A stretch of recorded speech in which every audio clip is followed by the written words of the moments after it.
have something to tell you today. Okay, you're looking over here. You need to be looking here. No, I only have my mouth in the photo. It's on purpose. Oh. Psst. I have something to tell you today. You know what we're talking about? We're talking about filtration! Hey everyone, Dan with Consolidated Fish Farms here, and today we're doing a review of the Tidal filters by Seachem and Seachem. So stay tuned.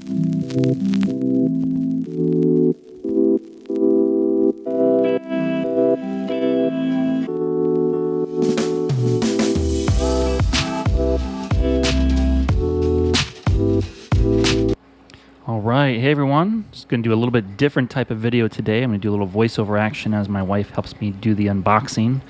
So we're going to be unboxing this Seachem Tidal 75 and walking through the whole steps on how to set it up. It's relatively easy, nothing super crazy about it. It actually comes pretty well already assembled over time, so it's, not difficult. So you'll see what it looks like as it comes out here. So nice big bay for all of your media, like I talked about in the podcast. This is definitely one of my favorite filters at the moment.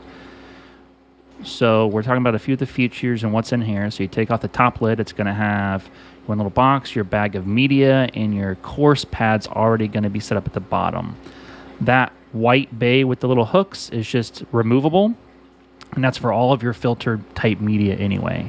Now make sure when you get the media out, you're going to want to rinse it out. It's got a lot of dust in it. So I made a little clear container and had my wife rinse it out real quick so you could see sort of all the buildup in there. And don't forget, this is your bio media bag, right? So you don't really want to, once you rinse it and put it in there, when you go to rinse it and clean it with some tank water, because this is going to have all your good bacteria build up on it. That's going to help your tank filter better over time.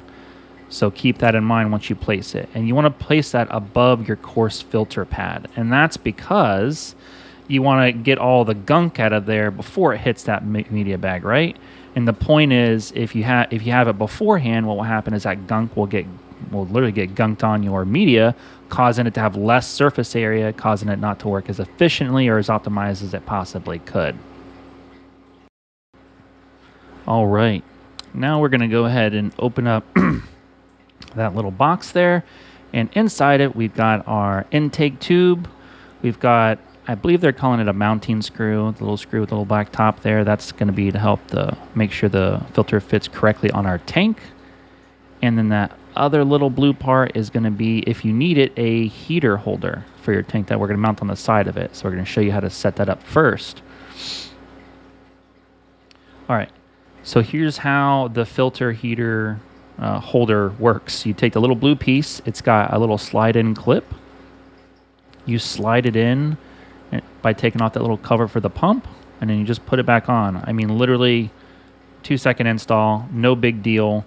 A nice little feature on if you want to add it. Now this is for the mounting screw for your tank. This is to make sure your tank doesn't slide around or it sits cockeyed on your tank and stuff. So you just put that little piece in there, and then you screw the screw into it to the width of your tank, right? So you screw it in as far as you need to, so your filter can sit flush on your tank and not sit, like I said earlier, cockeyed on it. And then the intake tube, you just connect the little piece and just push it in there. It has adjustable settings on the side there, so other than that, you're pretty good to go. Now we're literally all set up. We took it, put it on the back of a 75 we have for some African cichlids here in the store, because our other filter burned up. I don't know if you remember telling me that in another video, but it burned up. Set it up, make sure it sits pretty flush, make sure everything's good. We're adjusting the screw to make sure it sits even, more secure, so it's not flimsy, and I don't want the pump to shake it and start causing sort of a shake in it. I'm sure that would definitely shorten the lifespan of the whole filter in general. And then we'll finish adjusting that. We're going to go ahead and plug it right on in. And voila. And here's the best part about the Tidals. These are self-priming power heads. So no need to put water in it. It just does it itself. And then see that little knob there my wife's doing? That is an adjustable flow for your tank. So if you want more flow or less flow, maybe you have some fish that don't like a ton of flow in the tank, you can adjust it down. right? Or you can just let it run full blast. Either way is good. And they have two adjustable knobs on there. There's one under the water too that comes on the intake side, which is pretty cool. This is probably one of the, I don't know of a better hang-on back on the market than this specific filter. It is the best out there. It is what you're going to want for your aquariums. Maybe you're just starting out and don't want to spend that kind of money, but I promise you this is going to save you a lot of time and stress in the long run. So anyway, I hope you enjoyed this video, and I look forward to seeing you guys in the next one. Thanks again.